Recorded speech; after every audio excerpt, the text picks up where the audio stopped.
change the baby?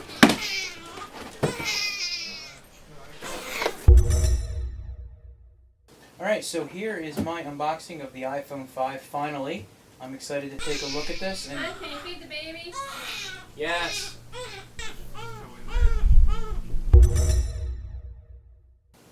Okay, so I'm extremely excited to get into this. Can you get the baby?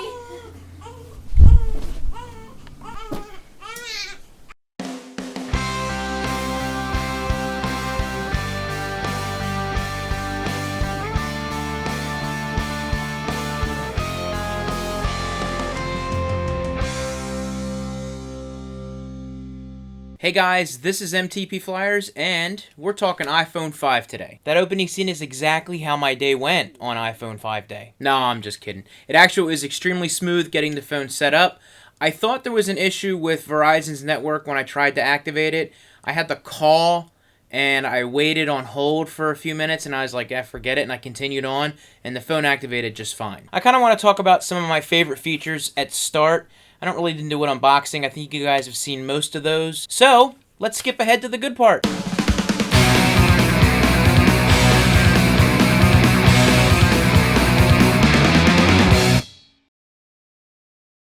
Alright guys, so here it is. I got this in 32 gig black, which seems to be a pretty decent size for me when it comes to putting songs on and pictures and apps and whatnot. But what I really like about iTunes is the ability to be able to swap out what you don't need and what you want on the phone. So, the phone itself. I really like the overall design. It's not much different than the iPhone 4. A little bit thinner, obviously. They moved the headphone jack to the bottom, which is something they oddly left out when they talked in the keynote. I thought that was extremely odd because I really think it's a good thing that they moved it to the bottom of the phone. Whenever I used it, I was always a little annoyed that I had to put the bottom in first and make sure I did that. And when you take it out, you got to turn the phone around. One of the things I did realize after the fact is something like my Scotty vest jackets.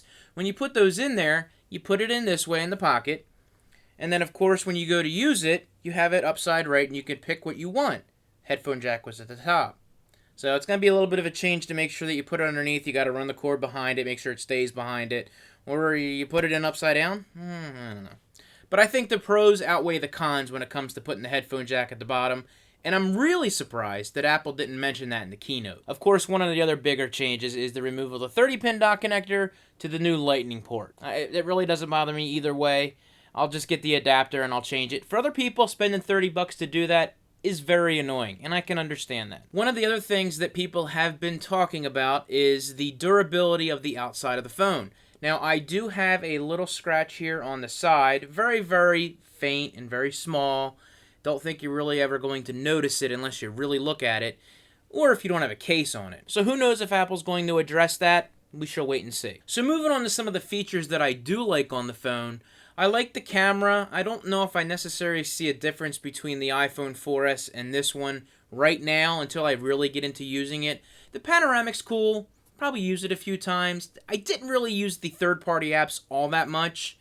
Wasn't really impressed with them. So, what I've used of this so far, I like. So, we will definitely get back to that some more. But right now, initial thoughts, it's pretty cool. One of the things that I've been tweeting out constantly in the past couple days is how good my battery life is. Now, I am just breaking it in, so when I do a full charge, I take it down to it's all the way dead. And then I go ahead and plug it in for a good solid 8 hours. And then keep using it. So, I'm on the second cycle today, and right now we are at 95%, and I've probably been using this. Well, let's do it right here on camera. Okay, so right now, at 95%, we have an hour and 6 minutes of usage, and an hour and 41 minutes of standby time. So far it's pretty good sitting there, and I'm pretty impressed with it. Now, since the last charge, I actually had over 12 hours of usage on this bad boy, and it lasted about 27 hours. Before the battery completely died. Now, some people are telling me that that's just the break-in point. You're going to probably see odd things like that. I have spoken with other people who aren't getting anything close to that, so we'll definitely see once I break the battery in more how much better it'll truly be than the previous battery. For those who may not have read this yet or just don't care, the previous 4S was 1430 milliamp, and the new battery is 1440 milliamps, so essentially it's the same battery. Will we get the same performance? I don't know. I'll let you guys know as I use this more often in real-world situations. I haven't really said a whole lot about iOS 6 because I honestly haven't been that impressed with it, hence the reason why I jumped over to Android for the past few months. Now, I can honestly say there are some things on Android that I like, but there are a lot of things on iOS that I missed. Some things that you had to do on Android that I was so used to doing on Apple just didn't match up, and I felt like it took a little longer and were just a little clumsy. So coming back to iOS 6, I realized how much I missed a simple thing like cut and paste, and they really did do a good job with it. So many people made fun of them when it took so long for it to come out, but they really did get it right. So that is just my initial thoughts on the phone. I love the way it looks. I think it's sleek. I don't necessarily want to cover it up. But then again, I didn't want to cover up my 4 or my 4S, but at the same time, I don't know how good this thing is going to be if you drop it once. If you nick it up against something. You put it on a desk, it might scratch. No! So with that being said, it is more important now than ever to at least get something to protect your phone. Now, my buddy Larry, Mr. Greenberg, was nice enough to pick me up an Agent 18 case, silicone case, from his store, and have this something put on there for me just to protect the phone while I was using it. Now, I also got a Spec candy shell. You can't go wrong with Spec candy shells. I really like these, and I picked this up at Best Buy. Now, it is $34.99 there, I believe $34.99, and the Agent 18 was like 19 bucks. So depending on what you like, you can spend as little as $15 to $19, or you can start getting up into a little more expensive cases if you want a little more protection, a little more style.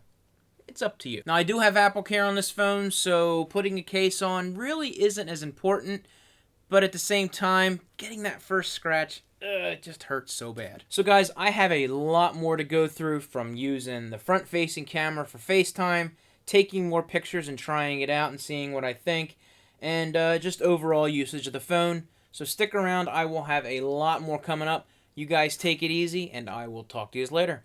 See ya!